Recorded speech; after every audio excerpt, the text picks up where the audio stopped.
जब मैं ये वीडियो शूट कर रहा हूँ ना, शेयर मार्केट में ना चारों ओर हाहाकार मचा हुआ है।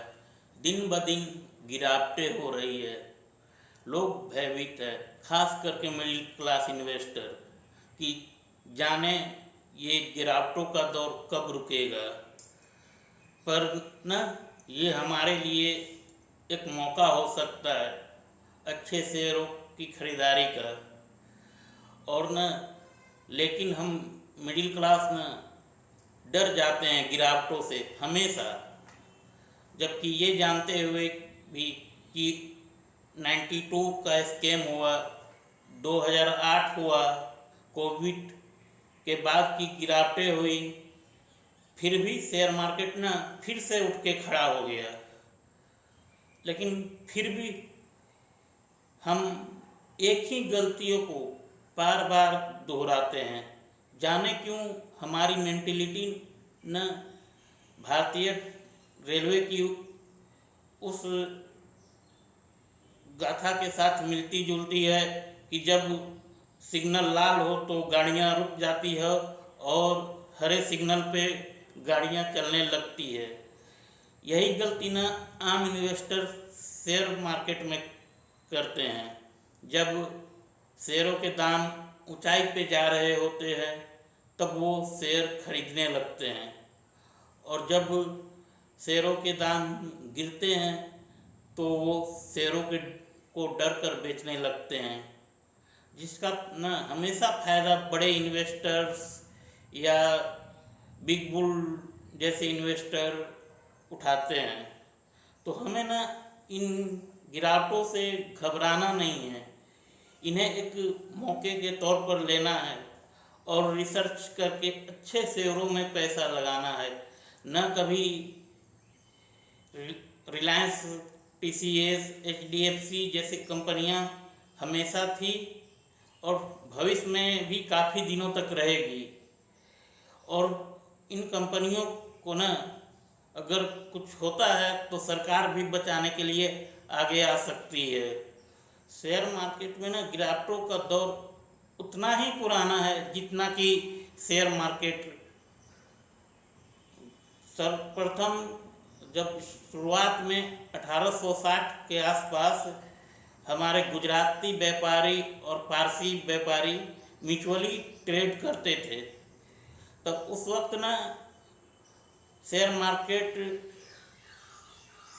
इस डर से, उस वक्त तो एक्सचेंज था नहीं, बट शेयर मार्केट इस डर से गिर गया कि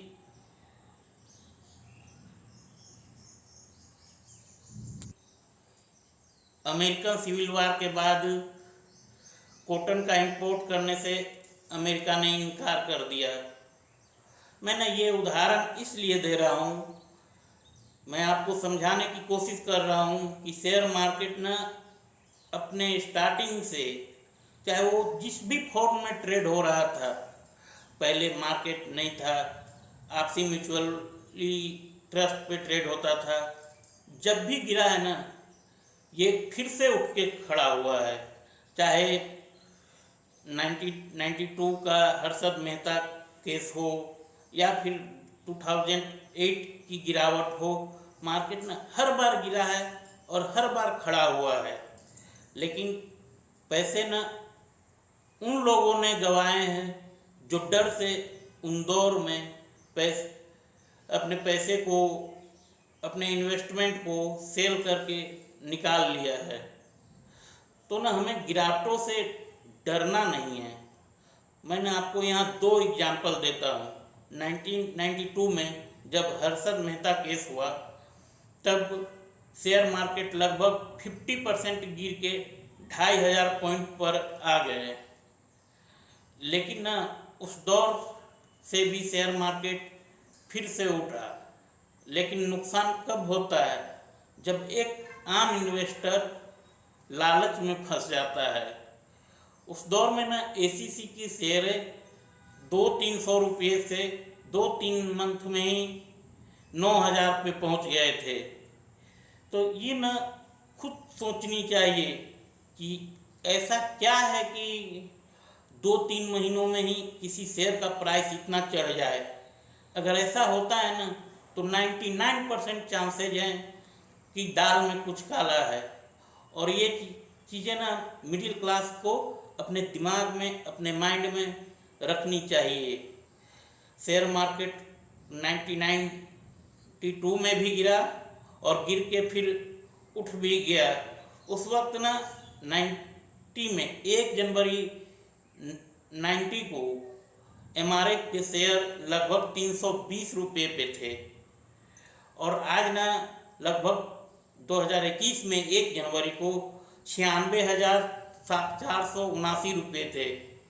तो 90 से 2021 की जर्नी में हर्षद मेहता केस हुए, 2008 का महागिरावट हुई, लेकिन फिर भी ना एमआरएफ के शेयर बढ़ते गए। हो सकता है इन बीच में गिरे भी, लेकिन बढ़े और हमें ना बेहतरीन रिटर्न दिए। तो हमें ना इन गिरावटों से डरना नहीं है, हमेशा हमें इन्वेस्ट करना है और आगे बढ़ते जाना है।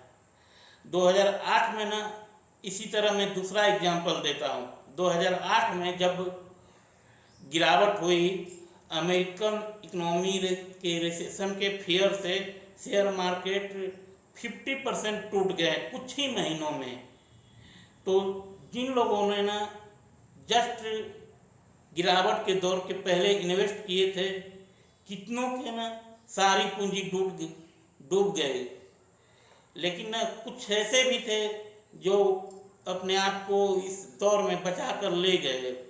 तो इन दौर में ना एक रिलायंस का उदाहरण देना चाहूँगा। रिलायंस की शेयरें गिरावट से पहले 774 रुपये में थी 2008 की जनवरी को, और न 2009 जनवरी को लगभग 743 रुपये पे पहुंच गई थी, जस्ट गिरावट के कुछ ही दिनों के बाद।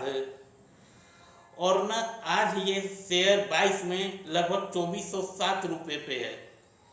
तो हमें ये समझना है कि 2008 की गिरावट के डर के बावजूद ना ये शेयर बढ़ी, क्योंकि रिलायंस का ना फंडामेंटल स्ट्रॉन्ग है।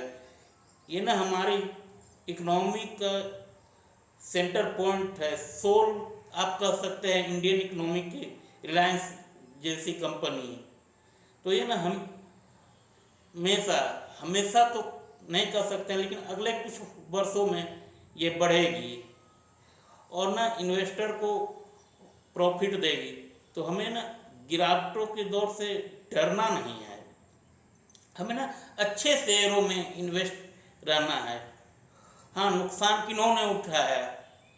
जो ना 1992 के हर्षद मेहता कांड के दौरान एसीसी शेयरों में इन्वेस्ट किया, क्योंकि उन्होंने सोचा ही नहीं कि 300 का शेयर अचानक 2-3 महीने में 9000 तक कैसे पहुंच सकता है। ये बेसिक चीज़ें हैं।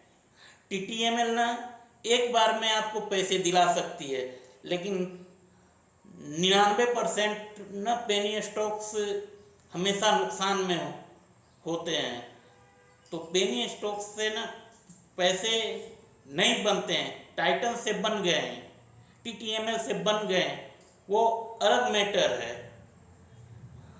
और इतना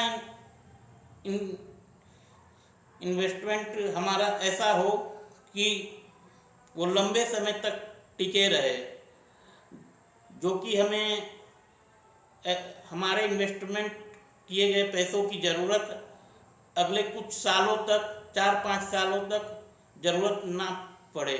ऐसे ही पैसे को ना हमें शेयर मार्केट में लगाना है, अभी के दौर में लगाना है। अगर हम ना सोचते हैं कि 9 महीने, 10 महीने, साल भर के लिए लगाना है, तो खतरा हो सकता है, हमें लॉस में भी एग्जिट लेना पड़ सकता है। तो ना हमेशा अच्छी शेयरों का चुनाव करें और ना छोटे छोटे फ्रैक्शंस में अपने पैसे को इन्वेस्ट करें।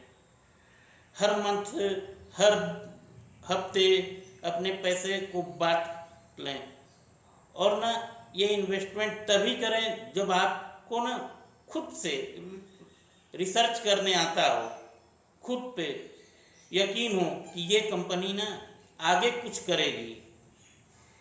और अगर ना आपको शेयर मार्केट की उतनी समझ नहीं है तो आप इंडेक्स में इन्वेस्ट कर सकते हैं। इंडेक्स ना हमेशा अच्छे रिटर्न देता है, 12%, 14%, 15% के आसपास रिटर्न देगी आपको। लेकिन इसमें भी ना आपको लंबे समय के लिए इन्वेस्ट करना होगा। आप ना सपोज कीजिए कि आपके पास कुछ पैसे थे, उसकी ज़रूरत आपको 6 मंथ के बाद थी, और 1 मंथ पहले ना आपने इस शेयर मार्केट में अगर इन्वेस्ट किया होता तो वो पैसे ना आज आपके लॉस में होता। तो आपको हो सकता था कि